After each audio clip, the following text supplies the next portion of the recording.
Nabubuhay ang mga tao sa kanilang mundo kung saan 80% ng mga bata ay nagkakaroon ng espesyal na kakayahan na tinatawag na quirk, pagdating nila sa edad na 4.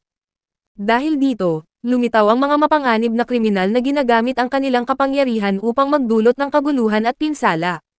Upang pigilan ang mga ito sa pagwasak sa lipunan, may mga profesional na bayani na nagbabantay at nagtatanggol sa mga tao. Sa ngayon, isang kilalang bayani ang dumating sa lugar kung saan nagwawala ng labis ang isang kontrabida, at agad siyang nakilala ng mga tao at malakas silang nagpalakpakan. Naroon din ang mga pangkat ng pagsagip na nagpapanatili ng ligtas na distansya sa pagitan ng mga mamamayan at ng panganib. Sa gitna ng ingay at kaguluhan, naroon ang batang si Izuko Midoriya, pilit siyang sumisingit sa unahan upang makita ng maayos ang nangyayari. Lalong lumakas ang hiyawan nang humarap si Kamui Woods sa kontrabida upang harapin ito ng diretsahan. May kakayahan siyang mapalago at mapahaba at kontrolin ang mga bahaging kahoy na lumalabas mula sa kanyang katawan. Nais niyang matapos agad ang laban, kaya inihanda niya ang kanyang pinakamalakas na atake, pagpigil bago magsimula, tanikala at bakal na kulungan. Ngunit bago pa niya ito magamit, isang malakas na sipa ang tumama muna sa kalaban. Si Mount Lady, isa pang sikat na bayani, ang nakabawas dito sa harapan mismo ni Kamui Woods at siya pa ang nakakuha ng atensyon ng lahat. Agad na kumuha ng mga larawan at video ang mga tao, dahil mahalagang impormasyon ito para sa mga tagahanga ng mga bayani. Nariyan din si Midoriya, laging nanlalaki ang kanyang mga mata sa tuwing may bagong bayani na dumarating. Maingat niyang itinatala ang lahat ng detalye tungkol sa bawat bayani na nakikita niya, ang kanilang edad, mga hilig, kagustuhan, at maging ang kanilang antas sa listahan ng mga makapangyarihan. Kapag nakakita siya ng bayani, tiyak na may maisusulat siya sa kanyang kwaderno, at nakapuno na siya ng 13 kopya nito. Labis siyang masigasig at labis na mahilig dito. Kapag pinupuri siya ng isang matandang lalaki na nasa paligid, lalo siyang nagiging masaya at nagiging ganado na ipagpatuloy ang kanyang ginagawa. Sa kasamaang palad, hindi gaanong masaya ang buhay ni Midoriya sa paaralan. Ito ang unang araw ng kanilang 3 taon sa high school, at pinag-uusapan nila ang kanilang mga hinaharap na trabaho. Alam na ng guro na halos lahat ng estudyante ay nangarap makapasok sa kurso ng pagiging bayani upang maging profesional na tagapagtanggol balang araw. Sa hindi inaasahang pagkakataon, 2 mag-aaral ang lubos na namumukod tangi sa iba. Ang una ay si Katsuki Bakugo, na mula pa sa simula ay mapagmataas at parang mas angat kaysa sa lahat. Hayagan niyang sinabi na ayaw niyang makasama ang mga kaklase na itinuturing niyang mahina.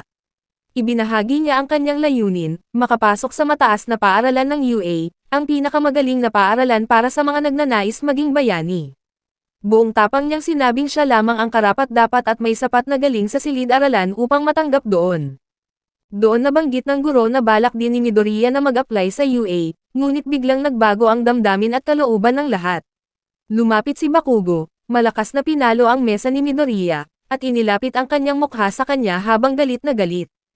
Tinanong niya ng may galit kung bakit inaakala ni Midoriya na karapat-dapat siyang magkaroon ng parehong pangarap. Kinutya niya ito dahil ipinapanganak ito na walang anumang kapangyarihan, isang taong walang quirk, at sinabing dapat niyang malaman ang kanyang lugar at huwag nang mangarap ng mataas. Nakalulungkot itong panoorin, dahil lalo pang lumala ang sitwasyon pagkatapos ng klase.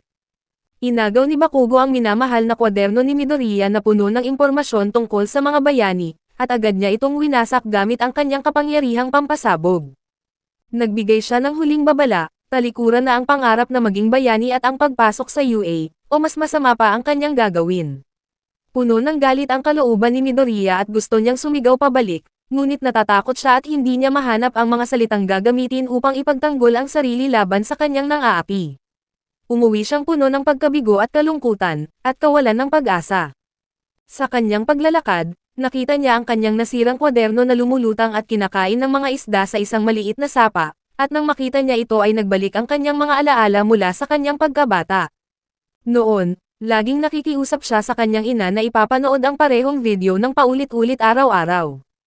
Ang tunay na kagalakan sa kanyang mga mata ay nagpapakita kung gaano siya kagustong maging bayani, at ang video na iyon ay lumang balita tungkol sa isang malaking sakuna na nangyari noon. Sa pelikula, nakita ang isang bayani na nagligtas ng mahigit 100 tao ng mag-isa, isang kahanga-hangang gawain. Nakita sa eksena ang isang bayani na may maliwanag at mainit na ngiti na nagbigay ng pag-asa sa lahat ng nanonood. Malinaw na narinig ang kanyang sikat na linya na ayos na ang lahat ngayon dahil dumating na siya, at ang linyang iyon ay nagpangiti at nagbigay inspirasyon sa batang si Midoriya sa loob ng maraming araw. Ngunit dumating ang araw na sinabi ng doktor ang masakit na katotohanan, na walang kapangyarihan si Midoriya. May simpleng paraan upang malaman kung mayroon kang kakayahan, ang tingnan ang kasukasuan ng hinliliit ng paa, at ang mga taong may dalawang kasukasuan ay walang anumang espesyal na kakayahan. May dalawang kasukasuan si Midoriya, na nagpatunay na ipinanganak siya na walang kapangyarihan. Noong gabing iyon, pinanood niya ulit ang video ng maraming beses hanggang sa siya ay umiyak. Tinanong niya ang kanyang ina, maaari po ba siyang maging katulad niya balang araw, at walang magulang ang dapat makita ang kanilang anak na ganoon kalungkot at nadidismaya, ngunit iyon ay noong siya ay bata pa at walang muwang. Ngayong mas matanda na, sinusubukan ni Midoriya na huwag pansinin ang pangungutya at panlalait ng iba, hinahayaan na lamang niya silang mag-isip ng kahit ano tungkol sa kanya. Biglang may isang mapanganib na kontrabida na lumapit ng palihim mula sa likuran. Ito ay isang halimaw na gawa sa putik na biglang lumusob, nais siyang kainin ng buo at gamitin ang kanyang katawan. Buong lakas siyang lumaban, ngunit walang silbi ito laban sa makapal at madulas na putik, ngunit sa sandaling akala niyang wala ng pag-asa, biglang bumukas ang takip ng imburnal at lumabas ang isang bayani upang iligtas siya. Umilag ang bayani sa mga atake ng halimaw, nag-ipon ng lakas at bilis at nagbigay ng isang napakalakas na suntok. Ang lakas at hangin na dulot nito ay sapat upang hatiin at sirain ang halimaw na gawa sa putik. Dahan-dahan na tinapik ng bayani ang mukha ni Midoriya upang gisingin ito, at humingi ng paumanhin dahil sabi niya ay kasalanan niya kung bakit muling nakatakas at nakapinsala ang kontrabida. Agad na nakilala ito ni Midoriya, ito si All Might, ang kanyang pinakahinahangaan at ang pinakadakilang bayani sa lahat. Nagmamadali siyang hanapin ang kanyang kwaderno upang humingi ng lagda, ngunit nang buksan niya ito, nakita niyang tapos na itong pinirmahan ni All Might. Paulit-ulit siyang lumuhod bilang pasasalamat, at bago pa man niya may tanong ang pinakamahalagang bagay na nasa kanyang isipan, naghanda na si All Might na umalis.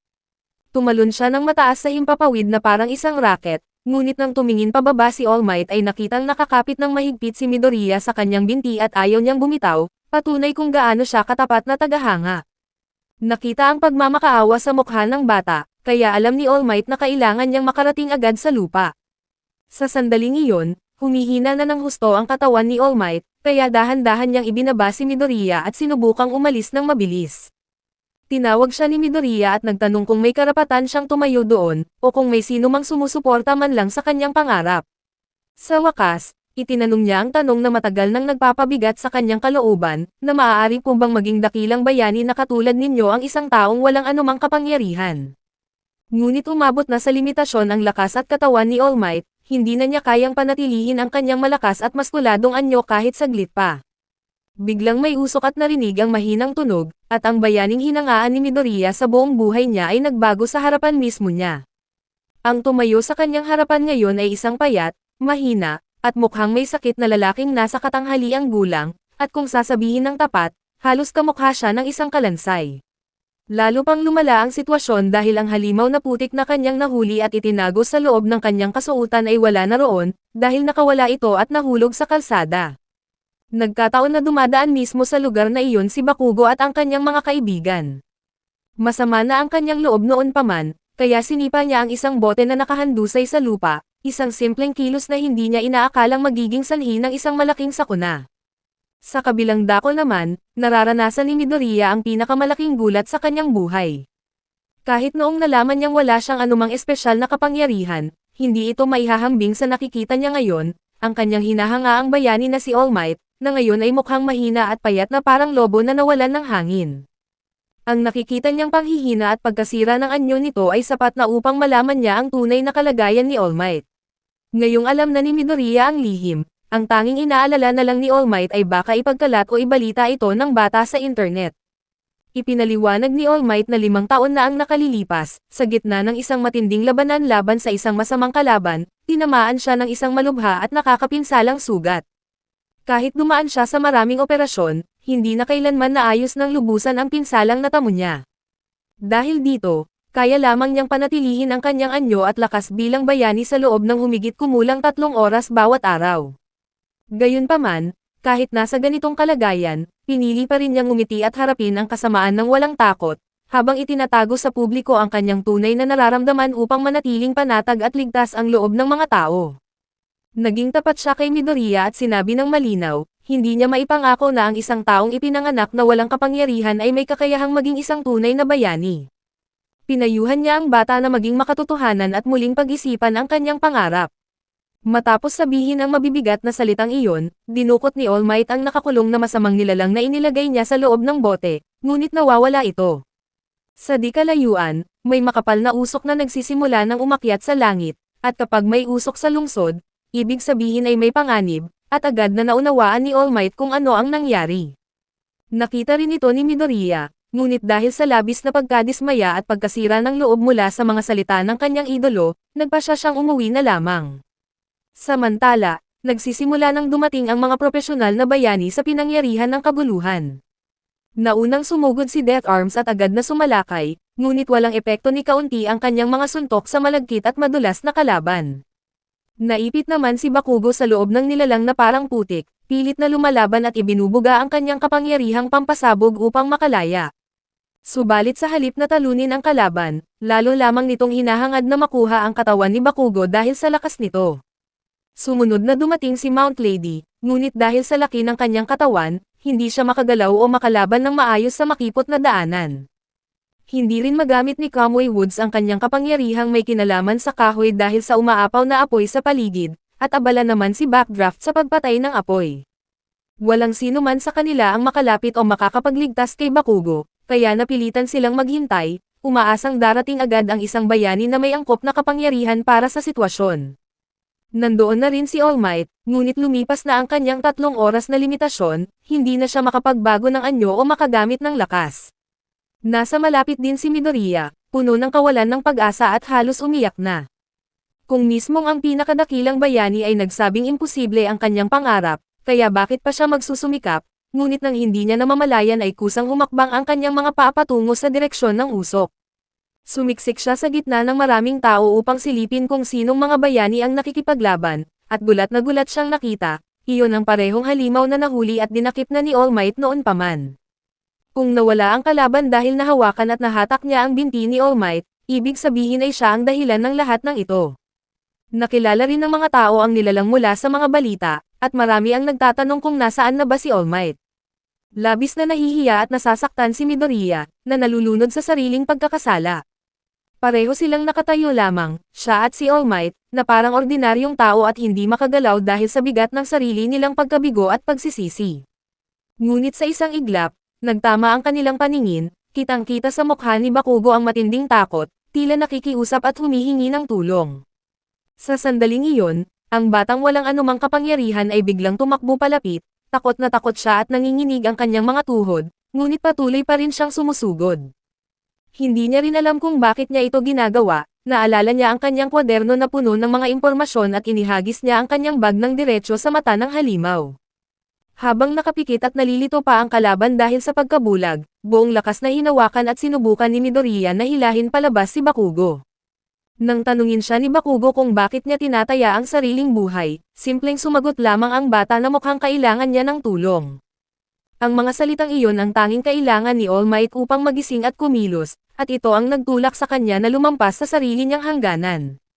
Napagtanto niyang napakawalang kabuluhan at mahina ang kanyang kalooban, tinuruan niya ang isang bata tungkol sa katotohanan ng buhay, habang siya naman ay nakatayo lamang at ayaw kumilos. Mabilis siyang sumugod at nagpakawala ng isang suntok na may napakalakas na puwersa, na lumikha ng malakas na alon na bumago sa lagay ng panahon sa paligid. Ang hangin na nabuo ay naging ipo-ipo na umabot hanggang sa mga ulap, nagdala ng malakas na ulan, at naging dahilan ng masigabong palakpakan at hiyawan ng mga tao. Pagkatapos ng pangyayari, mahigpit na pinagsabihan at pinagalitan ng mga profesional na bayani si Midoriya dahil sa kanyang mapanganib at walang pag-iisip na ginawa. Samantala, si Bakugo naman ay pinarangalan at pinuri ng lahat dahil sa kanyang kahangahangang lakas at kapangyarihan. Naglakad pa uwi si Midoriya na puno ng lungkot at napanghinaan ng loob, hanggang sa biglang lumapit at humabol sa kanya si Bakugo. Akala niya ay magpapasalamat ito, ngunit sa halip ay pasigaw na sinabi ni Bakugo na hindi niya kailangan ng tulong mula sa isang walang silbi at mahinang nilalang na gaya ni Deku. Sa sandaling iyon ay biglang lumitaw si All Might, humahalaklak sa kanyang tanyag na tawa, at biglang nagbalik sa kanyang payat at mahinang anyo. Nandoon siya upang pasalamatan si Midoriya, at inalok ang isang pagkakataong magpapabago sa buhay ng bata. Sinabi niya kay Midoriya na ang katapangan ng bata, kahit wala itong anumang kapangyarihan ay nagbigay sa kanya ng lakas upang kumilos at gawin ang nararapat. Ipinaliwanag niya na ang tunay na katangian ng isang bayani ay hindi nasusukat sa lakas o kapangyarihan, kundi sa pagkakaroon ng puso at katawan na kusang kumikilos upang iligtas at tulungan ang ibang tao anuman ang mangyari.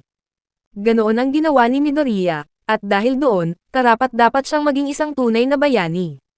Ito ang mga salitang matagal nang hinihintay ni Midoriya mula pa sa simula ng kanyang buhay, at ang lahat ng sakit at hinanakit na naramdaman niya ay biglang naglaho at nawala.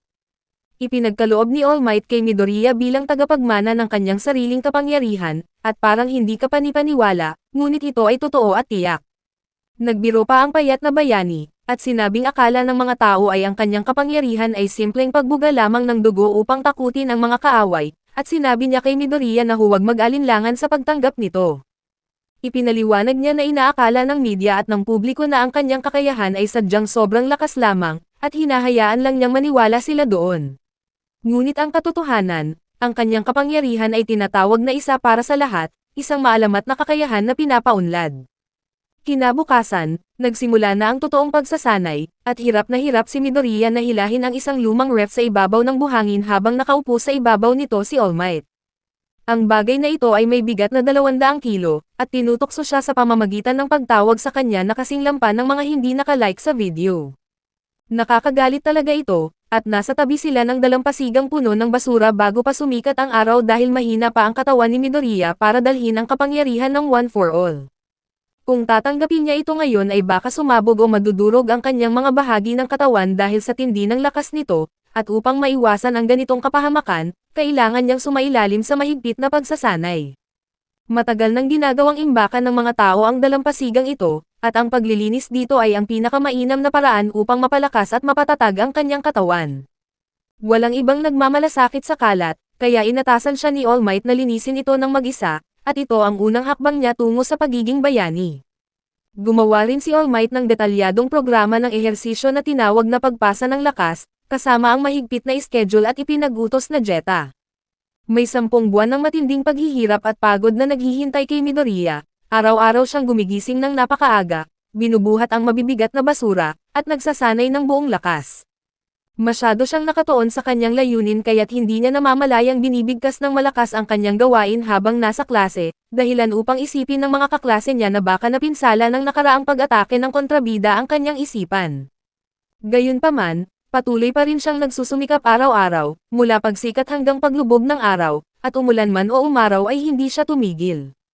Lumangoy siya ng malayo, patuloy na binuhat ang mga mabibigat na bagay, at pati na rin ay inaalalayan o binubuhat si All Might na 200 kilo habang nag-aaral, tunay na kahangahangang kakayahang gawin ang maraming bagay ng sabay-sabay. Nang may 3 buwan na lamang bago ang pagsusulit sa UA, bumagsak si Midoriya dahil sa sobrang pagod. Napansin agad ni All Might na naging malupit ang kanyang pagsasanay, ginawa niya ang programa na tugma mismo sa kakayahan ng katawan ng bata, kaya't nagtataka siya kung bakit ganito ang kanyang determinasyon sa kanyang mga ginagawa. Gusto ba lang niyang makapasok sa paaralan o may higit pa siyang layunin, ngunit ang hangarin ni Midoriya ay higit pa sa makapasa, dahil nais niyang maging pinakamahusay. Alam niyang nagsimula siya ng walang anumang likas na kakayahan, kaya determinado siyang magtrabaho ng 2 beses na mas mahirap kaysa sa iba upang makahabol. Ang pangarap niya ay maging isang maalamat at dakilang bayani, katulad mismo ni All Might.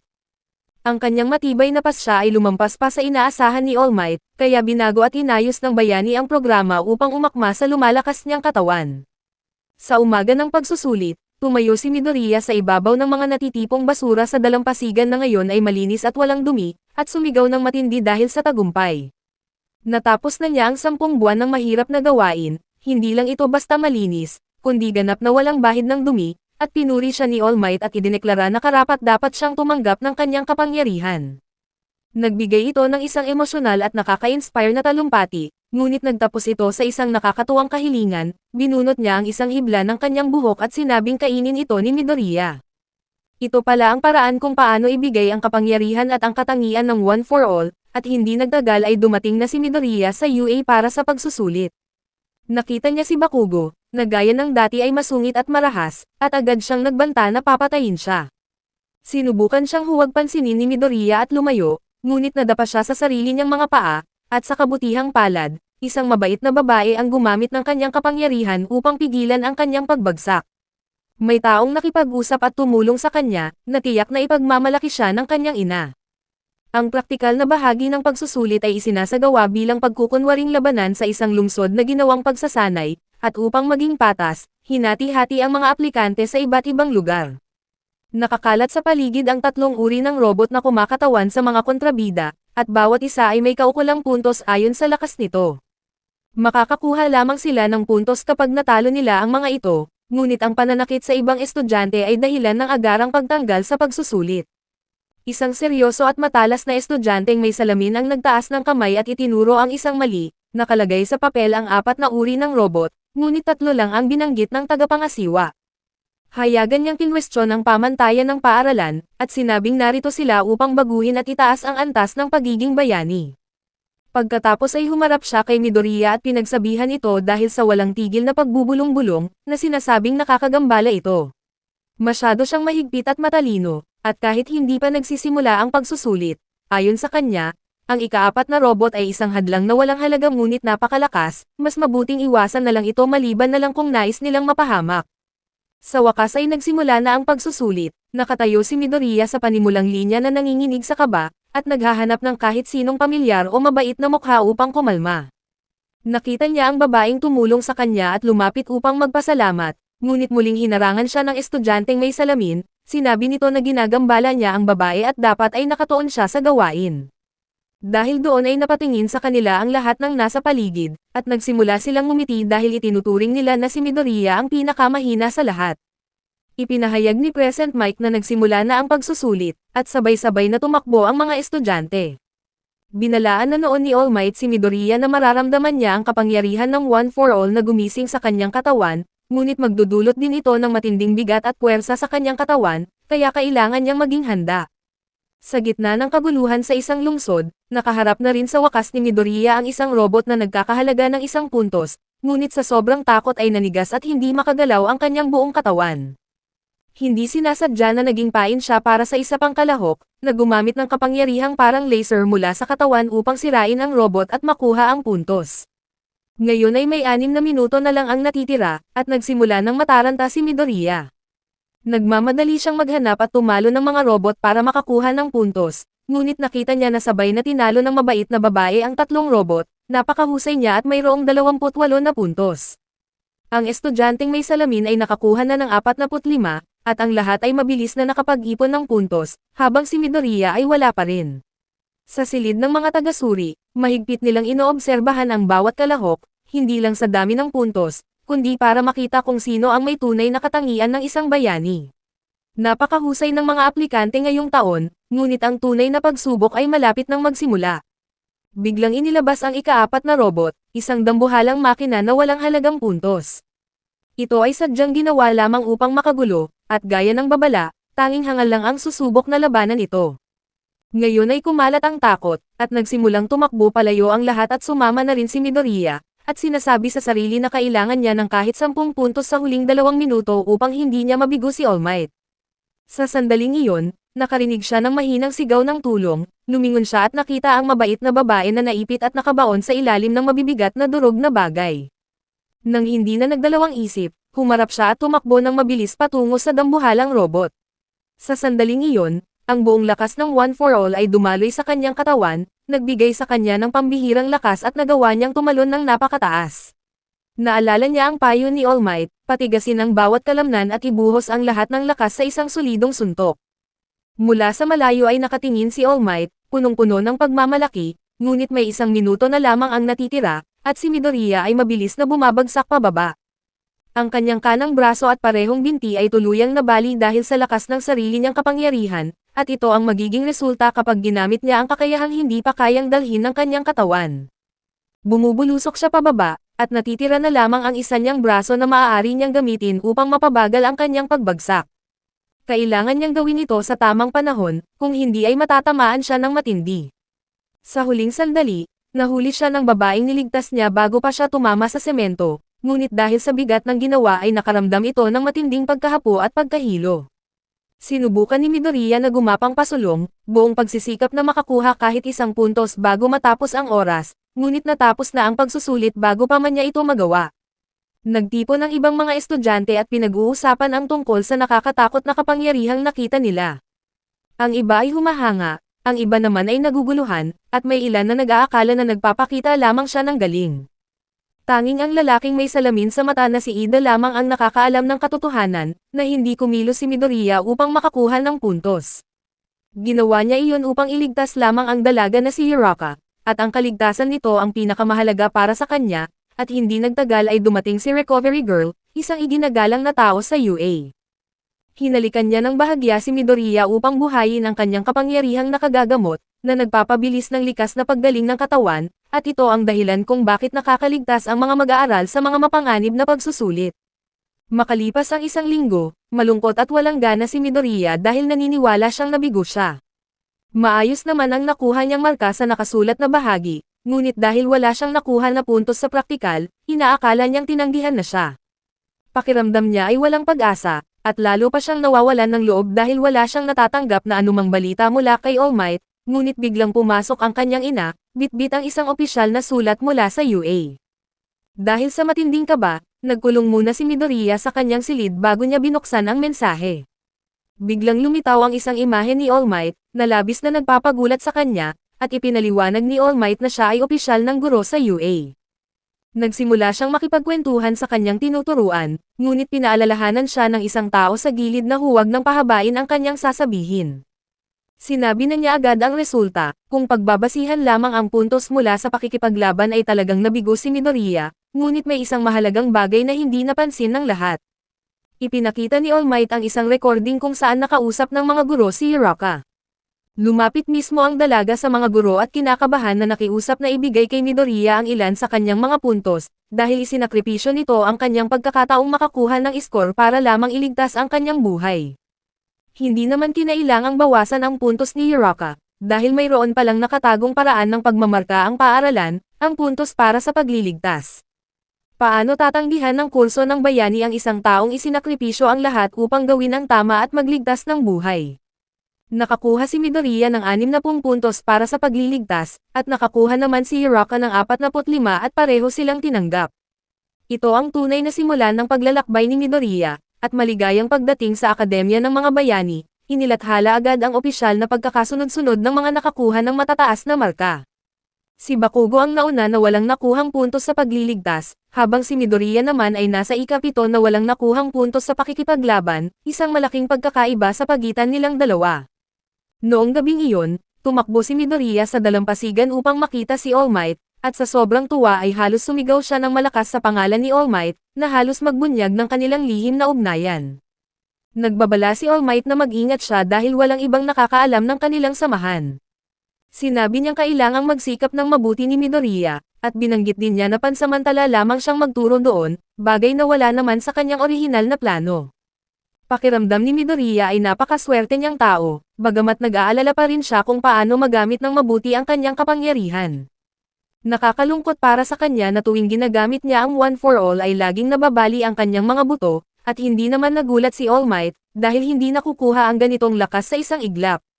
Hindi ito katulad ng mga kwentong pantasya na binabasa mo, dahil ang tunay na paglago ay nangangailangan ng panahon at pagsisikap. Ang bagong tungkulin ni Midoriya ay sanayin ang bawat bahagi ng kanyang katawan at isipan, hanggang sa magamit niya ang kapangyarihan ng kasing daling at kasing likas ni All Might. Bilang pagpapakita ay nagbagong anyo si All Might, ngunit kinakailangan na niyang umalis bago pa man maubusan ng oras ang kanyang kapangyarihan. Kinabukasan, nagtungo na si Midoriya para sa kanyang unang araw sa paaralan, at sinabi ng kanyang ina na mukhang magalang at maayos siyang tignan, at labis itong nakagagalak sa kanyang puso. Ang pagmamahal at suporta ng kanyang ina ang nagbibigay sa kanya ng lakas ng loob upang magtagumpay at ipagmalaki siya nito. Nang nakatayo na sa harap ng pintuan ng silid-aralan, napagtanto niyang nasa ibang antas talaga ang UA kumpara sa dati niyang paaralan. Kinakabahan siyang isipin kung sino ang kanyang magiging mga kaklase, at tama nga ang hinala niya, naroon din sina Bakugo at Ida. Ganoon pa rin ang ugali ni Bakugo, sumisigaw at namumutya sa sandaling makita niya si Midoriya. Bumati ng maayos si Ede sa pagkakataong ito, at inamin niyang mali ang kanyang paghusga sa ugali at intensyon noong panahon ng pagsusulit. Pagkatapos ay dumating si Hiraka, at biglang namula ng husto ang mukha ni Midoriya, ngunit galit na galit naman si Bakugo. Ipinagmalaki ng kanilang dating punong guro na pareho silang nakapasok sa UA, ngunit nais ni Bakugo na siya lamang ang maging natatanging estudyante mula sa kanilang paaralan, at ang pagkakaroon doon ni Midoriya ay tila isang kahihiyan para sa kanya. Sinubukan niyang pilitin si Midoriya na umalis at huwag nang tumuloy, ngunit nanindigan si Midoriya, isang bagay na labis na nagpapagulat kay Bakugo. Sa pasilyo, biglang lumitaw ang isang lalaking nakabalot sa tulugan, at halos sumabog sa takot ang buong klase. Mukha siyang pagod at may malalalim na guhit sa ilalim ng kanyang mga mata, malayo sa inaasahan ng sinuman na magiging itsura ng isang profesional na bayani.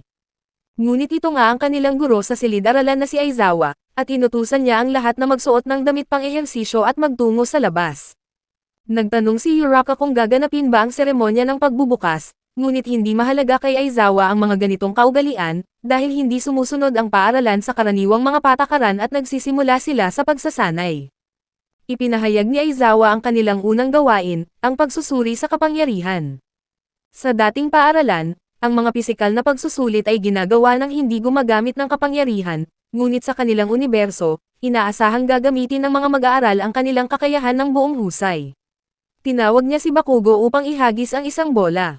Sa dating paaralan, ang naitalang record ni Bakugo ay 67 metro, ngunit sa tulong ng kanyang kapangyarihang pampasabog, higit sa 700 metro ang inabot ng kanyang hagis. Ipinaliwanag ni Aizawa na haharapin nila ang 3 taon ng malaimpyernong pagsasanay para maging propesyonal na bayani. Seryoso siya sa banta dahil ang mapupunta sa pinakahuling pwesto pagkatapos ng 8 pagsusulit ay agad na mapapatalsik. Nagrereklamo si Hiraka na hindi ito tama sa unang araw, ngunit sinabi ni Aizawa na malupit ang mundo at ang mga kalaban ay hindi maghihintay hanggang sa maging handa sila.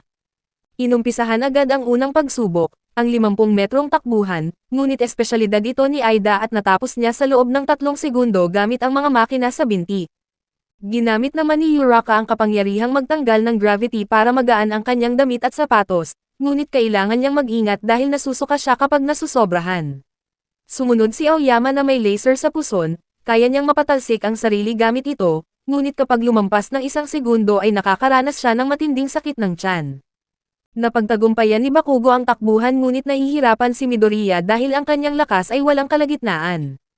Naalala niya ang paghahalintulad ni All Might sa isang itlog sa microwave, kung saan kailangan niyang matutunan kung paano hindi sumabog ang itlog habang ginagamitan ng init.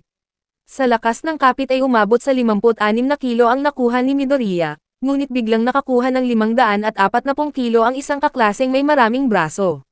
Sumunod ang malayong pagtalon, at nananatiling nasa pinakailalim ng ranggo si Midoriya kaya hindi maganda ang takbo para sa kanya.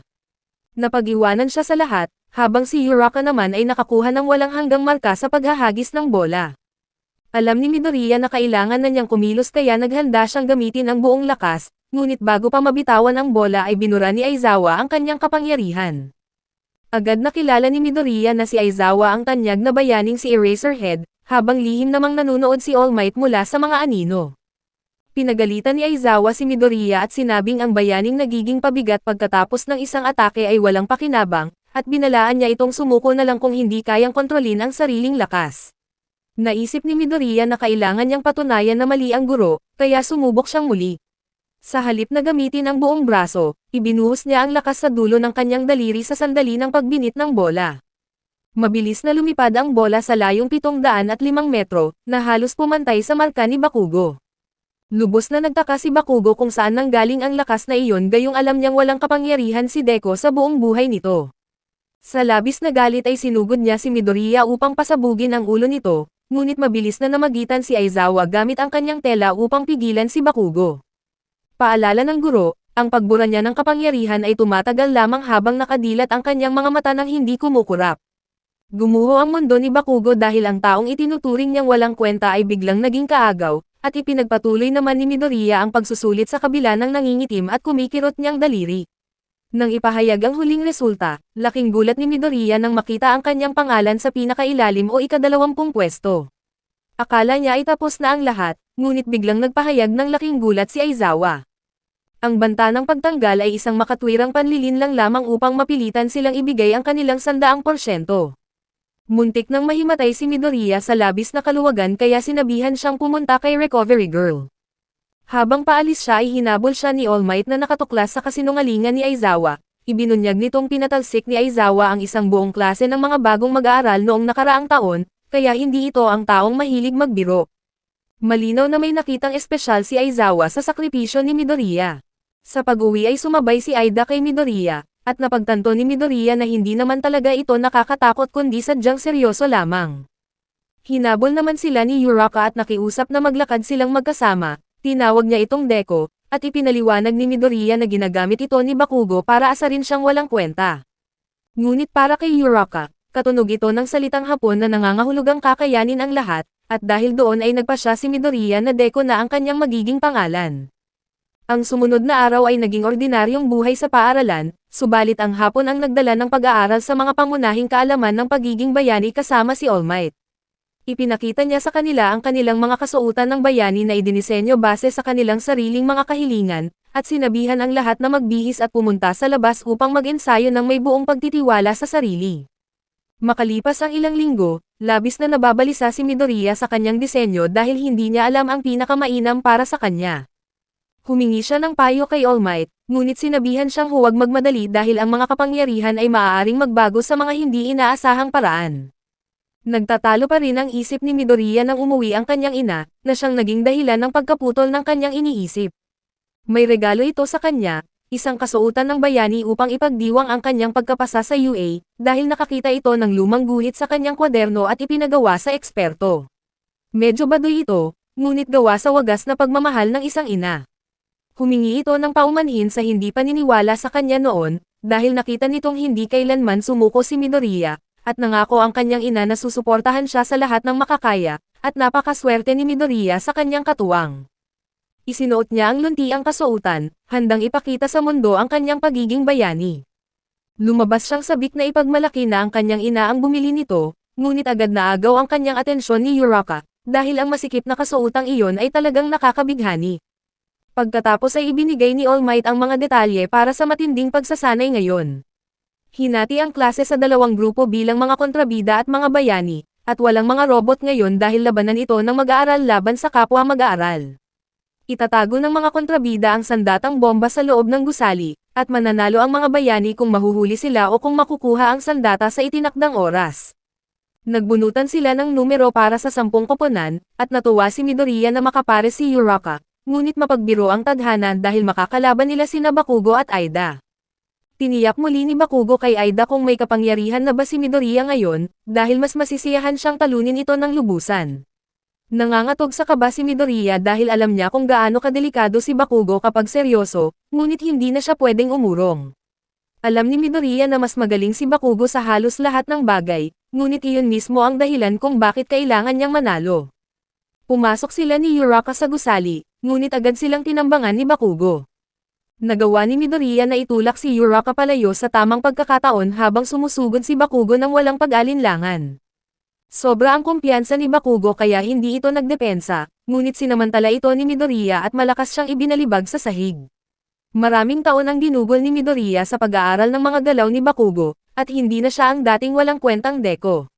Oras na para ipakita na lumalakas din siya, dahil ang kahulugan ngayon ng Deko ay walang imposible, at labis na nagngingit-ngit sa galit si Bakugo. Kung babalikan ang nakaraan, siya ang laging paboritong bata dahil matalino at matapang. Sinasamba siya ng lahat at hinayaan niya itong pumasok sa kanyang ulo, lalo na kung ikukumpara sa batang walang kapangyarihan na laging sumusunod sa kanya. Hinahangaan siya ni Midoriya at sinubukang matuto sa kanya, ngunit nang lumabas ang kapangyarihan ni Bakugo ay naging napakasama na ng ugali nito. Pagbalik sa kasalukuyan, sinusubukan ni Aida na makipagtulungan, ngunit sinabihan lang siya ni Bakugo na manahimik at huwag humarang sa kanyang daan. Nakatuon lang ang pansin nito sa sariling galit, at itinuturing ang kakampi bilang alalay lamang. Isinasaad sa patakaran na ang paggamit ng telang panghuli sa kalaban ay itinuturing ng panalo, at mayroon lamang 15 minuto ang mga bayani upang hanapin ang sandatang bomba na nakatago sa loob ng gusali habang tumatakbo ang oras. Hindi patas lumaban ang mga totoong kontrabida, kaya bakit kailangang maging patas ang pagsasanay na ito, at sinabihan ni Midoriya si Uraka na hanapin na ang sandata habang kinakalaban niya si Bakugo. Inihanda na niya ang kanyang telang panghuli, naghihintay ng perpektong pagkakataon upang mahuli ang kalaban. Gamit ang natutunan mula kay Eraserhead, iniwasan ni Midoriya ang mga sumasabog na suntok ni Bakugo. Hindi siya nakikipaglaban ng harapan kung hindi kailangan, kaya dahan-dahan siyang nagtago sa mga anino upang guluhin ang isip ni Bakugo. Madaling hulaan ang galaw ni Bakugo kapag nagagalit, at pinaglalaroan lang siya ni Midoriya sa pamamagitan ng pagsasamantala sa masamang ugali nito.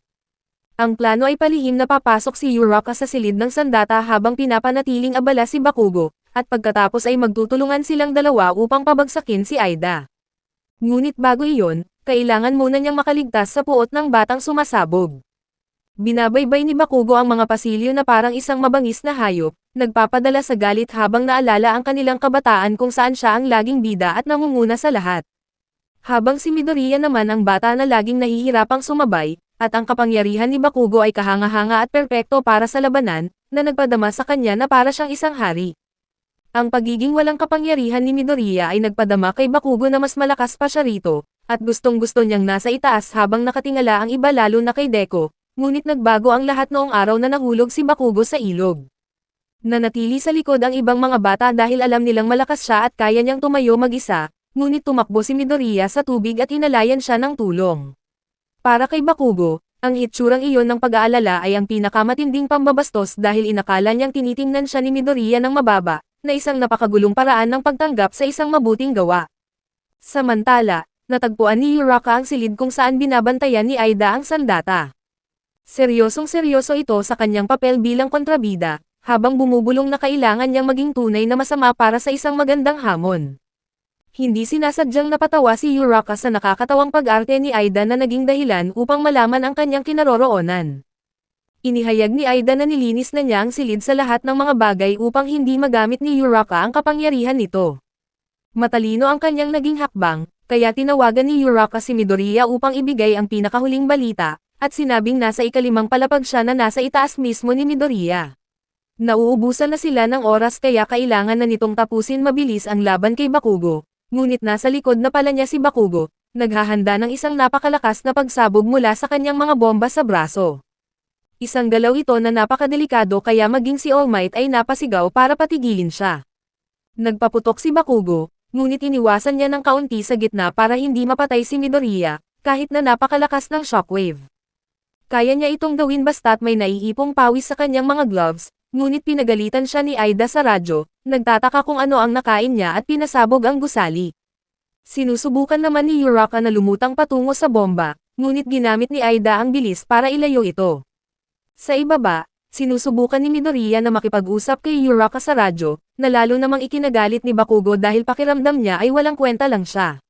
Nagbabala muli si All Might kay Bakugo na kapag nagpakawala pa ng isa pang ganoong pagsabog ay matatalo ang kanilang koponan, kaya binago ni Bakugo ang estratehiya, gamit ang mga pagsabog para makapailalim sa paligid ni Midoriya at umatake mula sa likod.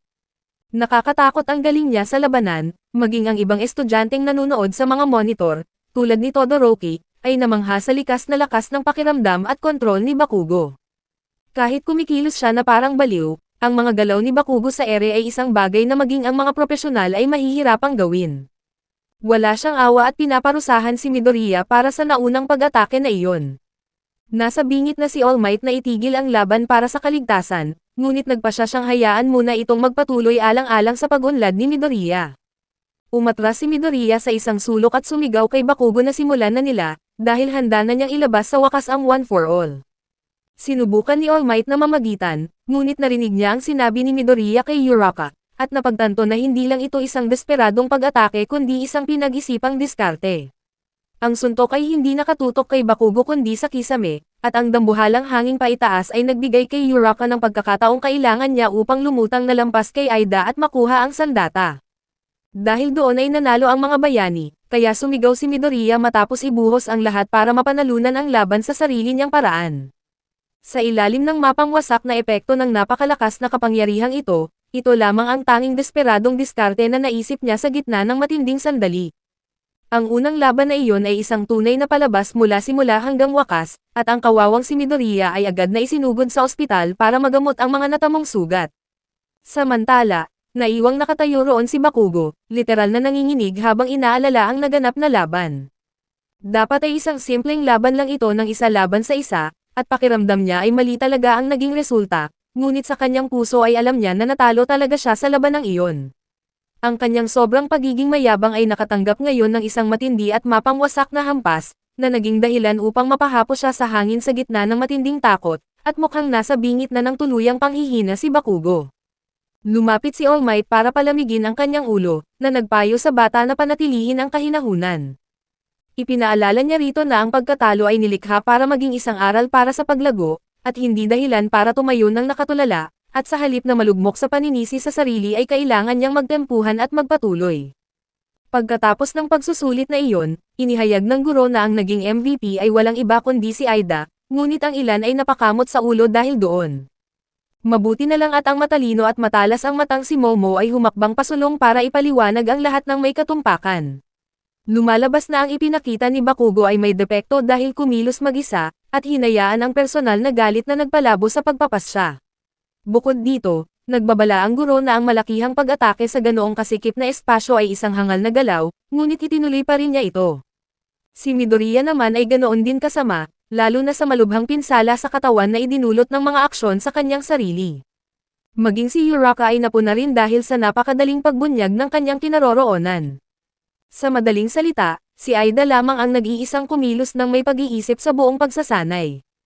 Nanatili siyang mahinahon habang pinamamahalaan ang sitwasyon, lubos na nag-iisip na ang buong labanan ay dapat na umiikot sa target na sandata. Si All Might naman ay naiwang ganap na walang masabi dahil lubusang inagaw ng kanyang estudyante ang eksena. Sa katunayan, napansin nito ang mga detalye na hindi pa man lang naiisip ng guro mismo, kaya naman tumango na lang siya at sumang-ayon na perpektong ipinahayag ang buong pangyayari ng dalaga. Ganyan talaga si Momo, isa sa 4 na piling estudyante na nakapasok sa pamamagitan ng mga rekomendasyon ng hindi na kailangang kumuha ng pagsusulit sa pagpasok. Patungo naman sa ikalawang laban, haharapin ng Team B ang Team I. Sa panig ng mga kalaban, may isang miyembro na gumagamit ng kapangyarihang hindi nakikita, at ang nakatutuwa pa rito ay isa siyang babae. Dahil ang kapangyarihan niya ay epektibo lamang sa kanyang katawan, kailangan niyang maghubad ng tuluyan upang maiwasang makita sa pamamagitan ng kanyang mga damit. Nagsimula na ang labanan, ginamit ni Shoji ang kanyang dupli arms quirk upang magpatubo ng maraming kopya ng kanyang mga pandama. Dahil sa kamanghamanghang kakayahang ito sa paghahanap, inabot lamang siya ng 2 segundo para matukoy kung saan eksaktong nagtatago ang mga kalaban. Kapag nahanap na ang mga target, ang ating kalmadong henyo na si Todoroki ay humakbang pasulong at agad na pinasok sa yelo ang buong gusali. Ang mga kalaban ay literal na naging yelo sa kanilang kinatatayuan kaya tapos na ang laban bago pa man ito tuluyang magsimula. Umakyat siya sa itaas ng mahinahon at may banayad na hakbang, na nagpapayo sa kanyang mga katunggali na sumuko na lang, dahil ang pagpupumiglas ay maghahatid lamang ng hindi kinakailangang sakit. Natapos ang laban sa nakakahilong bilis, na nagwakas sa isang napakalaking panalo, dahil nakuha ng koponan ng mga bayani ang tagumpay ng hindi man lang pinagpapawisan. Agad pagkatapos doon, ginamit niya ang kanyang kapangyarihan sa init para tunawin ang yelo at ibalik ang gusali sa orihinal nitong anyo. Isa pa siya sa mga nangungunang estudyante mula sa rekomendasyon, na nagtataglay ng kambal na quirk na apoy at yelo na talagang napakalakas. Ang sumunod na laban ay nakatuon sa mga estratehiyang galaw kaya hindi na ito masyadong tinalakay, ngunit malinaw na ang lahat ay may malaking potensyal.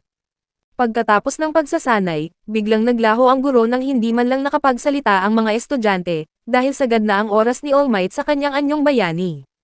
Nais niya sanang bigyan ng gabay si Bakugo ngunit wala na siyang oras, kaya dinalaw na lamang niya ang kanyang estudyante sa ospital. Humingi siya ng paumanhin sa nurse dahil hinayaan niyang masugatan ng malubha ang bata, at pinagalitan naman siya ng nurse sa kanyang kapabayaan, at ipinaliwanag na masyadong mahina si Midoriya para gamitan ng kapangyarihang nagpapabilis ng paggaling, kaya kailangan itong magpahinga ng natural. Humingi ng paumanhin ang guro at ipinaalala na hinaan ang boses tungkol sa kanyang kapangyarihan, dahil ang kanyang tunay at nanghihinang anyo ay lihim lamang na alam ng mga guro at ilang nangungunang bayani. Ang lihim ng kanyang pagkakakilanlan ay para lamang sa prinsipal at kay Midoriya, at sa ilang malalapit na kasama, dahil kung malalaman ng mga kalaban na humihina na ang simbolo ng kapayapaan ay magkakagulo ang mundo. Nagising si Midoriya bago maggabi, at habang pabalik sa silid-aralan, inaasahan na papagalitan siya ni Aizawa dahil sa kanyang ginawa. Ngunit pagbukas ng pinto, dinumog siya ng mga kaklase at nagdiriwang sa kanyang magandang laban, dahil namangha silang natalo niya ang malakas na si Bakugo. Mabilis siyang nilapitan ni Uraka na may dalang mga notebook upang kamustahin, ngunit ang isip ni Midoriya ay nasa kanyang kaaway. Nang malamang maagang umuwi si Bakugo, mabilis siyang tumakbo patungo sa gate ng paaralan at isinigaw ang pangalan nito upang magtapat ng kalooban. Ibinunyag niya ang lihim na ang kanyang kapangyarihan ay hiram lamang sa iba, bagamat hindi niya sinabi kung kanino. Inamin niyang hindi pa niya ito kontrolado, at nais niya sanang manalo nang hindi ito ginagamit, ngunit wala siyang pagpipilian sa huli. Galit na sumagot si Bakugo at nagtanong kung ginagawa ba siyang mas mukhang tanga ni Midoriya, habang tahasang inamin na natalo siya sa laban. Dahil sa nakitang lakas ng lalaking may yelo, napagtanto niyang baguhan pa lamang siya, at inamin niyang tama ang naging pagsusuri ng dalagang si Momo pati na ang mga sinabi ni Midoriya. Idineklara niyang simula pa lamang ito at sinabihan si Midoriya na maghintay, habang tumatalikod upang itago ang luha sa pagsasabing napuwing lang siya. Biglang dumating si All Might para magbigay ng magagandang payo, ngunit sumigaw si Bakugo na bitawan siya at nagtanong kung ano ang problema nilang lahat. Napabuntong hininga na lamang ang guro habang pinapanood si Bakugo na nagdadabog paalis, napagtanto na mahirap talaga ang maging guro. Samantala, sa isang madilim na bahay, nagbabalak ang mga kalaban na pabagsakin ang simbolo ng kapayapaan. Kinaumagahan, dinumog ng mga reporter ang gate ng paaralan upang kausapin ang mga estudyante tungkol sa pagtuturo ni All Might dahil kumalat ang balita. Lahat ay hiningan ng pahayag, ngunit ang kakaiba ay ang formal na sagot ni Aida, parang galing sa textbook na biglang nagpagising sa antok ng mga nakikinig. Si Aizawa naman ay galit sa media at itinaboy silang lahat, habang ang isang reporter na nagtangkang sumingit ay pinigilan ng sensor system na pumipigil sa mga walang ID. Sa paaralan ng umaga, binigyan ni Aizawa ng payo sina Bakugo at Midoriya na magiging mas malakas sila kung aayusin ang kanilang mga kahinaan. Sumunod ang halalan para sa class representative, at ang lahat ay nagboluntaryo dahil magandang record ito sa Hero Course sa loob ng 3 taon. Nakita ni Aida ang gulo kaya nagmungkahi ng sekretong balot kung saan isusulat ang pangalan ng iboboto, kahit na siya ang may pinakamataas na nakataas na kamay para sa patas na boto. Walang pakialam si Aizawa basta't matapos ito bago tumunog ang kampana, kaya natulog muna ito habang bumoboto ang mga estudyante.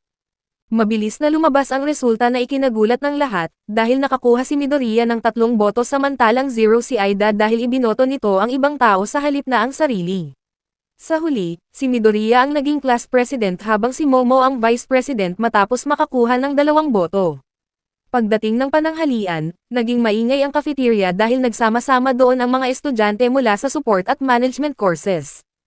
Nagsasama-sama ang lahat ngayon ngunit nag-alinlangan pa rin si Midoriya dahil pakiramdam niya ay isang pagkakamali ang pagiging presidente. Pinalakas naman ang loob niya ni Aida at sinabing walang mas babagay sa posisyon na iyon, at tinanggap naman ni Aida nang may dangal ang pagkakaroon ng 0 na boto. Bigla na lang siyang nagsalita na parang isang batang amo mula sa mayaman at elite na pamilya, kaya naman nakuha niya ang kuryosidad ni Uraka. Nagpa siya si Aida na ibahagi ang kanyang pagkatao bilang pangalawang anak ng isang kilalang bayani na kinabibilangan ng sikat na turbo hero. Nang mabanggit ang Ingenium ay nagningning ang mga mata ni Midoriya, dahil isa itong maalamat na bayani na namamahala sa isang malaking ahensya sa Tokyo na may 65 gwardya.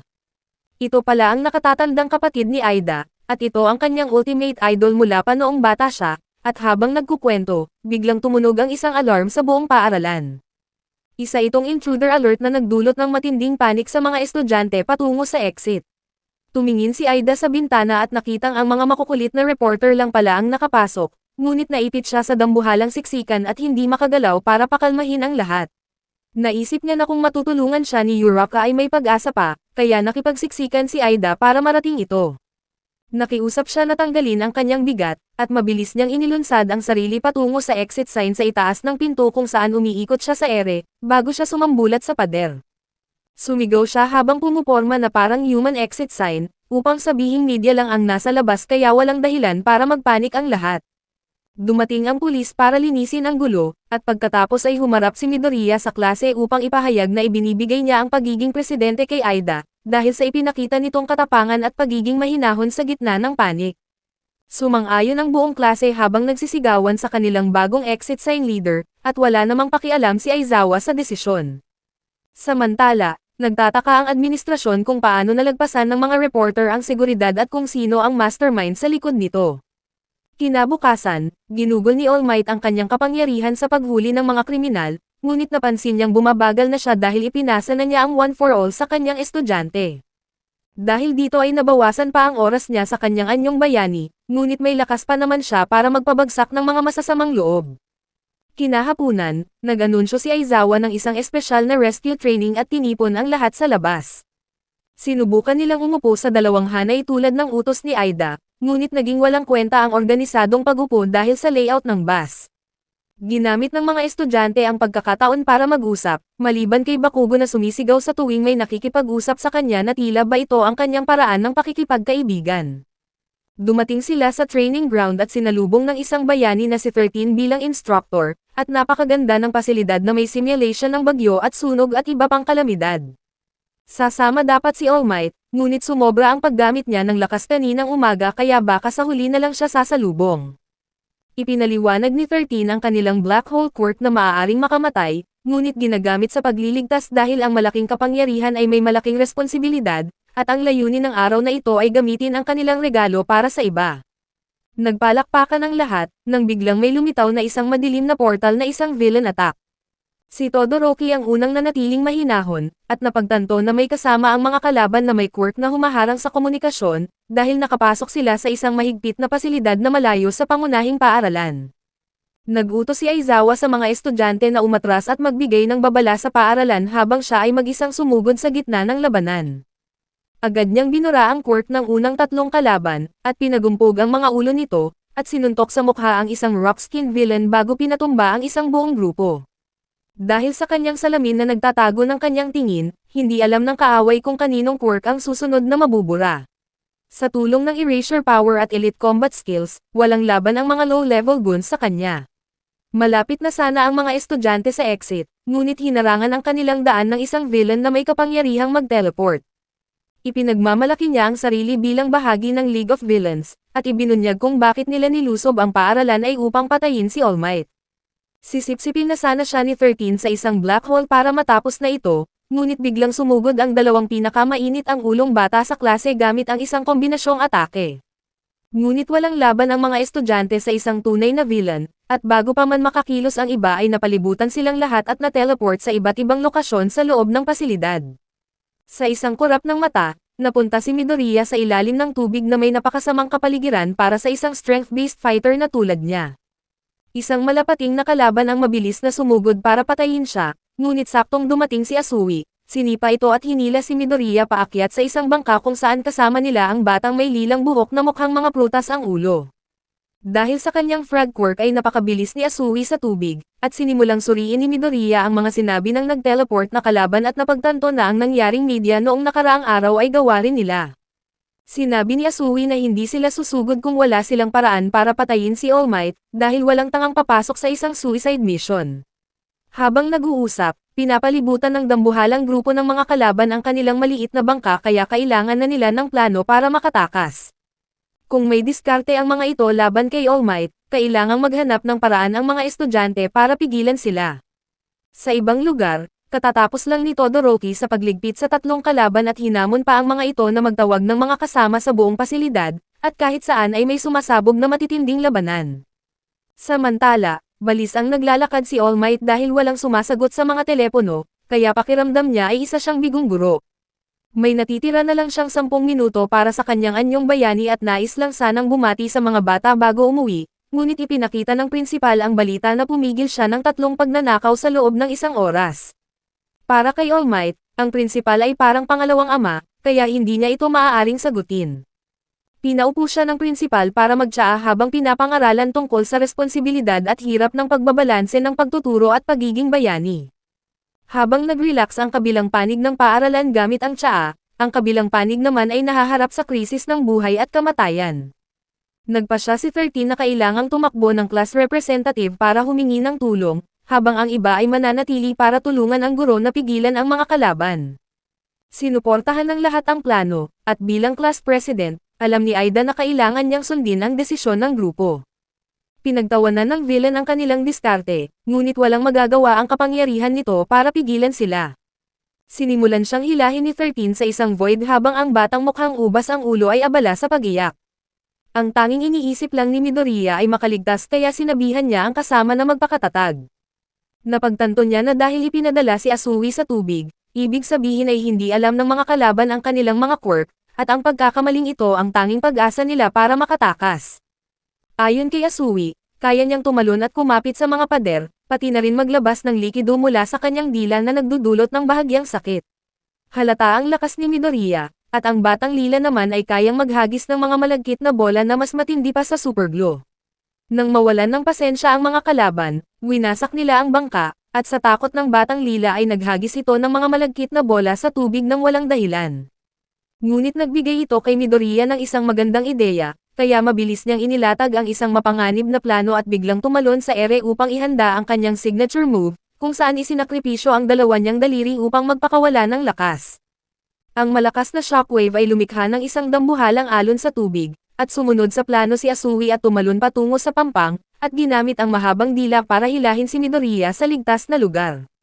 Sumabay din ang batang lila at naghagis ng maraming bola upang makulong ang mga kalaban sa vortex, at doon natapos ang laban para sa kanila. Ang susunod nilang layunin ay marating ang exit, ngunit nag-alinlangan si Midoriya nang makitang nakikipaglaban si Aizawa sa napakaraming kaaway. Samantala, katatapos lang ni Todoroki na talunin ang isa pang grupo ng mga kalaban ng mag-isa na parang isang one-man army. Isang tanga ang sumubok na pigilan siya, ngunit ipinadala siya ni Todoroki sa North Pole gamit ang isang pagsabog ng yelo. Napagtanto niya na iilan lang sa mga kalaban ang tunay na banta, kaya ang susunod na hakbang ay tanungin sila tungkol sa tunay na plano laban kay All Might. Sa bundok naman, isang labanan ng tatlo laban sa marami ang nagaganap, at hindi tumigil sa pagrereklamo ang blonde na si Kaminari na nakakarindi sa kanyang mga kasama. Sinipa siya sa gitna ng mga kaaway upang ang kanyang electric discharge ay tumama sa lahat ng sabay-sabay, at ang mga nahuhuli nilang kalaban ay itinapon sa kanya upang tumama sa kuryente. Si Jiro ang babaeng iyon, at ang kanyang earphone quirk ay kayang magpalakas ng tibok ng puso para maging sound waves. Pagkatapos ng ilang paghahanda, gumawa si Momo ng isang dambuhalang insulation sheet na may kapal na 10 metro, upang magawa ni Kaminari na ibuhos ang lahat ng lakas ng hindi nakukuryente ang kanyang mga kaibigan. Nagpakawala siya ng 1,000,000 volt discharge na kumuryente sa lahat ng kalaban sa paligid, at ang galaw na iyon ay nagpakita rin sa atin ng kahangahangang katawan ni Momo. Ang kanyang quirk ay creation, at basta may oras at materyales ay kaya niyang gawin ang kahit ano basta't alam niya ang molecular structure nito. Ang kanyang kaibigang si Kaminari naman ay nagiging tuyo ang utak sa tuwing sumosobra ang paggamit ng kuryente. Sa ibang lugar, hinarap na ng Big Boss si Aizawa, ngunit pinag-aralan niya ang bawat galaw nito at nalamang nawawala ang quirk ni Aizawa kapag bumababa ang buhok nito. Dahil sa hawak ng kalaban ay literal na nadurog ang siko ni Aizawa, at kahit nakabawi ang guro, hinarap niya ang isang monster na binuo talaga para patayin si All Might. Nanood sa takot si Midoriya habang binubugbog ang guro, at nahihirapan din si 13 dahil ang kanyang quirk ay hindi para sa direktang labanan, kaya madali siyang hinila ng teleport villain sa portal. Nakita ni Aida ang pagkakataon para tumakbo, ngunit hinabol siya ng kalaban, at saktong humarang ang mga kaklase para bigyan siya ng daan patungo sa exit. Dahil dito, binitawan ng kalaban ang lahat para lang habulin siya, habang si Aizawa ay sugatan na nakahandusay at hindi na makagalaw. Sa kabilang dako, natapos na ni Bakugo at Kirishima ang mga mahihinang kalaban, ngunit gustong sugurin ni Bakugo ang portal guy, ngunit pinigilan siya ni Kirishima dahil sa pagiging hangal nito. Habang nag-aaway, may invisible na kaaway ang sumubok na mag-ambush, ngunit mabilis itong pinatumba ni Bakugo, at namangha si Kirishima dahil akala niya ay loudmouth lang ito na walang bitaw, kaya nagpasya siyang sumama na rito. Sa iba pang lugar, madaling tinapos ng mga estudyante ang mga ordinaryong kalaban. Sa pasukan, huli na sana si Aida, ngunit hinawakan ni Uraka ang armor ng kalaban upang gawin itong weightless bago niya ito itinapon sa itaas. Matagumpay na nakalabas si Aida kaya naman sandali na lang ay darating na ang tulong. Samantala, sinubukan ni Aizawa na burahin ang kapangyarihan ng halimaw, ngunit hilaw na lakas lang pala ang gamit nito na katulad kay All Might.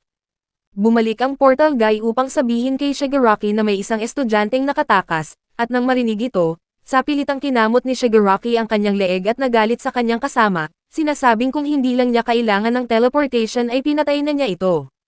Nagpasya si Shigaraki na itigil ang misyon at umuwi, na ikinatutuwa ng batang may ubas ang ulo at nagbato pa ito ng mga sticky balls, ngunit biglang sumugod ang boss kay Asui upang patayin ito bago sila umalis.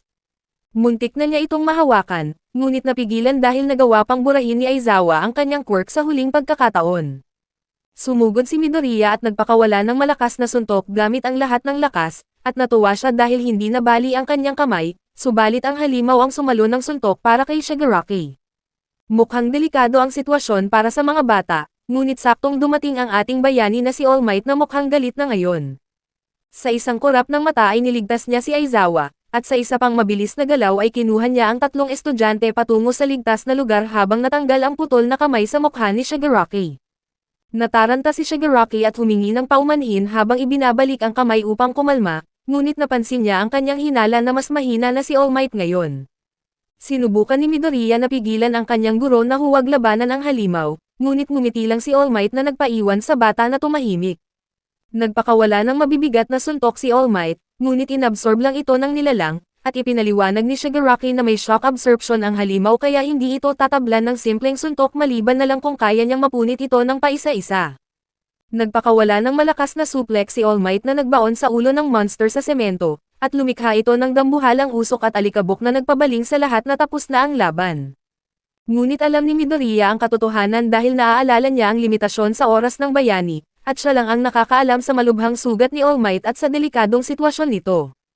Tumingin siya sa kanyang guro at nakitang binaliktad ng kalaban ang sitwasyon gamit ang pincer move ng Portal Villain, at bumaon ang mga kuko ng halimaw sa lumang sugat ni All Might. Plano ng kalaban ay hiwalay ang kalahating katawan nito upang hatiin siya sa dalawa, na siyang plano nila sa simula pa lang. Nakiusap si Midoriya kay Asui na alagaan muna si Aizawa, dahil hindi niya kayang panoorin na pinapatay ang bayani, kaya sumugod siya ng walang pag-alinlangan kahit mukhang mapapatay din siya ng kalaban. Sa kabutihang palad ay saktong dumating si Bakugo upang tumulong, at dumating din si Todoroki na agad na nagpabilis sa pag-freeze ng kalahating katawan ng halimaw, na nagbigay ng pagkakataon kay All Might upang makawala. Sumabay din si Kirishima sa pag-atake, at ngayon ay may sapat na silang kasama upang lumaban ng sabay-sabay. Naunawaan na ni Bakugo ang kalaban sa pag-teleport at nalamang gumagamit lang ito ng mga usok para itago ang kanyang tunay na anyo, kaya binalaan niya itong pasabugin kapag kumilos. Sa utos ni Shigaraki, binuwal ng halimaw ang sarili mula sa yelo kahit maputulan ng paa dahil mayroon itong super regeneration. Ginawa ang bagay na ito para mapantayan si All Might kahit sa kanyang pinakamalakas na anyo, at sa bilis na parang huminto ang oras, sumugod ito kay Bakugo upang iligtas ang kanyang master. Nagulat si Bakugo dahil muntik na siyang mamatay nang hindi man lang nakakakilos sa bilis na iyon, at kung hindi dumating si All Might ay tapos na siya. Nagreklamo si Shigaraki na pinapalabas silang kriminal gayong kapwa naman sila gumagamit ng dahas, at sinabing ang pagpatay sa simbolo ng kapayapaan ang tanging paraan para ipakita ang katotohanan. Alam ni All Might na baluktot ang ideyang ito kaya pinaatras niya sina Todoroki at ang iba pang estudyante para panoorin ang isang bayani. Inasam-asam ni Midoriya ang kaligtasan, ngunit ang totoo ay may 1 minuto na lang ng lakas si All Might, kaya kailangan niyang tapusin agad ang laban. Dahil hindi ito kaya ng kanyang dating lakas ay lalampasan niya ang kanyang limitasyon ngayon. Nagpakawala siya ng dambuhalang sunod-sunod na suntok na lumikha ng mga shockwave, na mas mabilis kaysa sa regeneration ng monster hanggang sa gawin na lang itong punching bag. Ang bawat bigat ng kanyang suntok ay higit sa 100% ng kanyang lakas na nagpatunay sa kanyang galing, at ito ang pinakamagandang sandali sa unang season. Sa isang huling malakas na suntok ay pinalipad niya ang monster pataas sa bubong, at iyon ang tunay na lakas ng World No. 1 hero, ngunit kailangan niyang manatili sa muscle form upang takutin si Shigaraki. Samantala, binihag ng isang kalaban si Kaminari habang wala pa ito sa kanyang sarili. Nalaman ni Juro na ang quirk ng kalaban ang sumisira ng komunikasyon, kaya gumawa siya ng paraan para isaksak ang jack sa kanyang sapatos nang hindi gumagalaw, ngunit ginawang bihag ng kalaban si Kaminari at binalaan silang huwag kumilos. Sa tabi ni All Might, ang kanyang presensya ay sapat na para manginig sa takot si Shigaraki kaya nagsimulang umatras ang iba, maliban kay Midoriya. Siya lang ang nakakapansin na sagad na ang kanyang guro, dahil ang umuusok nitong katawan ay senyales na babalik na ito sa tunay na anyo. Kung hahakbang si All Might ay mabubunyag ang kanyang lihim, kaya nagkukunwari lang ito upang matakot ang mga kalaban. Napansin ng kasama ni Shigaraki na napapagod na ang bayani, kaya pinapakalma niya ito para sumugod sa isang huling round gamit ang mga portal para sa isang panapos na atake. Sa huling segundo, tumalon si Midoriya at ginamit ang kanyang mga binti sa absolute limit upang humarang. Kahit bali ang kanyang mga binti, handa pa rin ang kanyang mga kamay na parang isang karakter na ayaw sumuko, ngunit mabilis na binago ni Shigaraki ang direksyon ng kanyang kamay patungo kay Midoriya. Biglang tumunog ang mga putok ng baril, dahil dumating na ang reinforcements kasama si Aida at ang mga pro-heroes ng faculty para linisin ang lugar. Nabaril si Shigaraki habang sinusubukan nitong tumakas, at sinubukan din siyang higupin ni 13 ngunit matagumpay silang nakatakas sa huling sandali. Tapos na ang labanan, at pinuri ni All Might si Midoriya dahil kung hindi ito sumugod ay baka namatay na siya. Mabilis na tumakbo si Kirishima upang kamustahin si Midoriya, ngunit magbabagong anyo na si All Might at saktong humarang ang pader ng semento na binuo ng bayaning si Cementos, na kayang gumawa ng semento na parang clay. Sa kanilang hideout, sugatan na nagagalit si Shigaraki, at mukhang may mas mataas pang mastermind ang nagpapatakbo sa kanila na galit dahil nawala ang kanilang sandata. Kahit paano ay nakakuha sila ng impormasyon tungkol sa mga bayani, lalo na sa berdeng buhok na bata na gustong-gustong patayin ni Shigaraki. Sa kabutihang palad, ligtas ang lahat ng estudyante, bagamat 3 guro at si Midoriya ang malubhang nasugatan. Malubha ang mga tinamong pinsala sa mukha ni Aizawa at posibleng permanenteng maapektuhan ang kanyang paningin. Nasa matatag namang kondisyon si 13, samantalang kasalukuyang ginagamot ni Recovery Girl sina All Might at Midoriya. Natagpuan ng mga pulis ang halimaw sa kalapit na kagubatan na tila nawalan na ng ganang lumaban, kaya humingi ang Chief Inspector ng pahintulot na magsagawa ng masusing pagsisiyasat sa seguridad ng paaralan. Lumipas ang araw at dinalaw si All Might ng kanyang matalik na kaibigan sa infirmary. Nagdulot ng malaking kaluwagan sa lahat ng malamang walang mag-aaral ang nasawi, at labis ang pasasalamat nila sa mga guro na nagtaya ng kanilang sariling buhay upang protektahan sila. Ngunit ipinaalala ni All Might na mga bayani rin ang mga mag-aaral dahil buong tapang silang lumaban para sa isa't isa. Bagamat mga baguhan pa lamang, hinarap na nila ang isang tunay at malupit na labanan at nakaligtas sa isang mundong napakarahas, at naniniwala siyang espesyal ang klaseng ito at magpapakitang gilas sa hinaharap bilang ilan sa mga pinakadakilang bayani.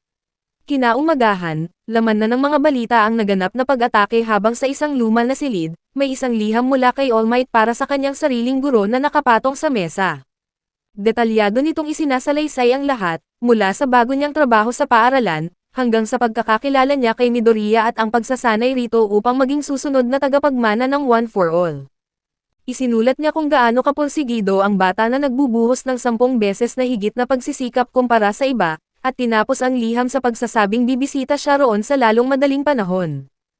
Kinagabihan, nagdaos ng isang pangkagipitang pagpupulong ang pamunuan ng paaralan at ang mga pulis upang talakayin ang mga implikasyon ng pag-atake na nagsilbing babala para sa lahat.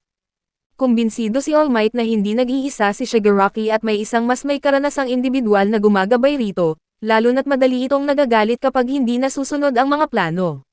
Dahil isip bata at nagbabago ang personalidad ni Shigaraki, hindi binaliwala ni All Might ang posibilidad na may iba pang nag-isip ng ganoong kalalim na plano, subalit natapos ang pagpupulong ng walang sapat na ebidensya. Para naman kay Midoriya, marami siyang natutunan sa labanang iyon ngunit naroon pa rin ang kanyang mga pangunahing kahinaan. Dahil unti-unting humihina ang kapangyarihan ni All Might araw-araw, alam niyang kailangan niyang magsumikap ng higit pa upang maging handa sa paghalili sa kanya.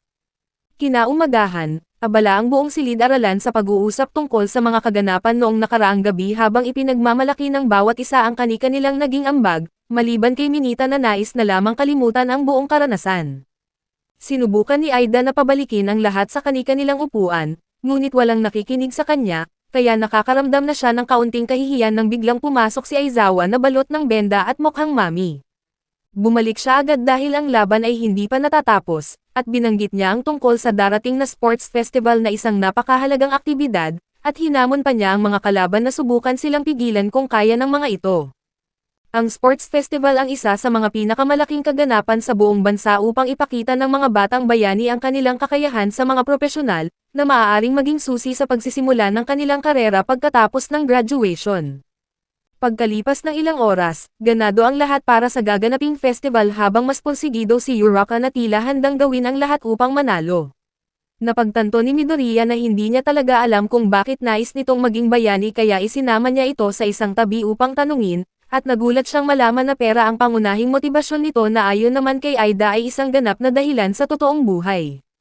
Ipinahayag ni Uraka na naghihirap ang negosyo sa konstruksyon ng kanyang pamilya, at nais niyang gamitin ang kanyang kapangyarihang magkontrol upang tulungan silang magtagumpay sa industriyang iyon.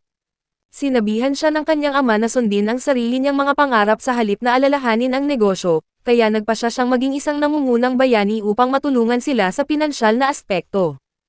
Pagkatapos nito, dumating si All Might upang ayain si Midoriya na kumain, at ginamit ang pagkakataong iyon upang sabihin na 55 minuto na lamang sa isang araw ang kanyang limitasyon sa pananatili sa kanyang hero form.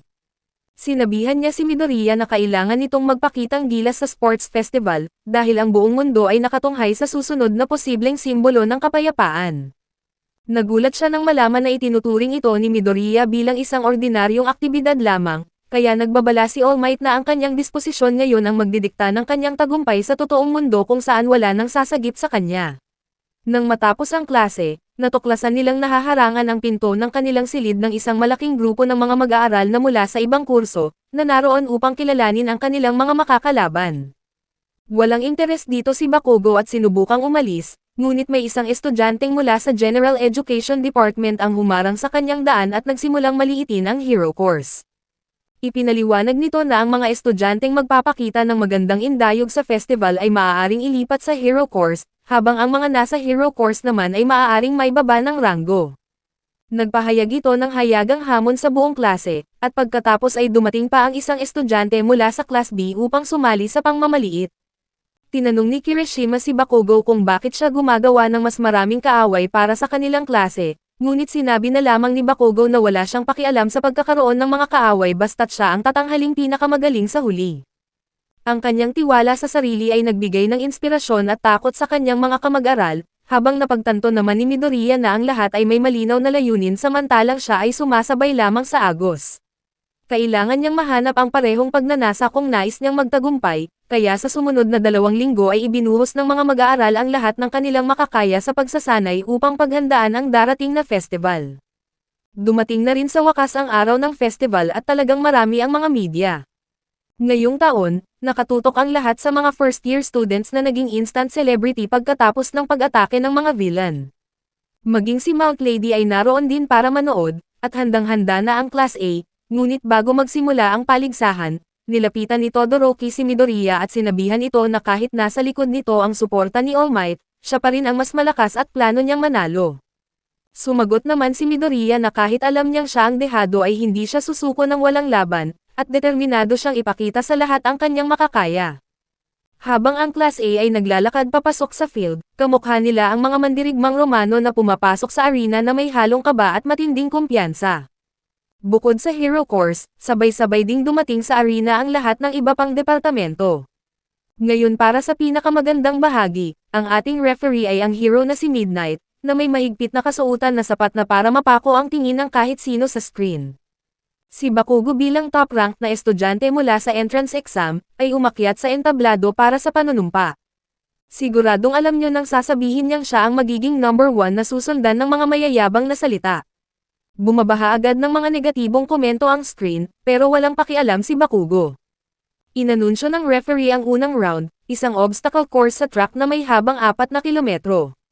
Dahil grupo ito ng mga hero in training, walang anumang pagbabawal sa paggamit ng kapangyarihan basta't mananatili sa track. Maging si Eraserhead ay narito rin na balot ng benda na parang mami para magbigay ng pahayag. Sa ibaba ng field ay nagtulakan ang mga kalahok, ngunit gumawa ng sariling paraan si Todoroki kung saan pinatigas niya sa yelo ang buong daanan bago mahinahon na tumakbo pasulong. 4 na tao lamang ang nakasabay sa simula, kasama si Bakugo na nakabuntot mismo sa kanya. Nakikita rin natin ang mga pamilyar na mukha mula sa Class A, tulad ni Minita na sinusubukang sumabit para makisabay sa paborito kong hero, ngunit isang harang ang sumuntok sa kanya pababa. Biglang pinakawala ng isang grupo ng mga zero-point robot para harangan ang daan, ngunit hindi si Todoroki. Walang kahirap-hirap niyang pinalamig at ginawang yelo ang isang higanteng robot sa mismong pwesto nito at tumakbo sa pagitan ng mga dambuhalang hita nito. Malaki na ang ipinagbago ni Midoriya at hindi na siya ang walang kwentang bata noon, at habang nabubuwal ang robot na pinatigas ni Todoroki, aksidente nitong natabunan si Kirishima. Swerte na lang at ang kanyang hardeneng quirk ay sapat para hindi siya mapisa, pero ang nakakagulat rito ay si Tetsu mula sa Class B ay may katulad ding Steel Transformation quirk. Samantala, gumagawa na ng kanya-kanyang galaw ang ibang mga kalahok.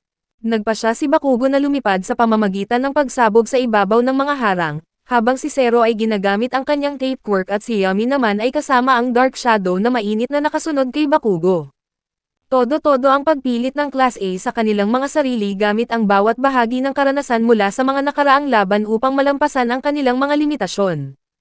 Kumuha pa nga si Midoriya ng isang piraso ng natuklap na bakal ng robot para gamitin bilang kalasag, habang si Yaoyorozu naman sa likod ay literal na gumagawa ng kanon para tanggalin ang mga ulo ng mga robot.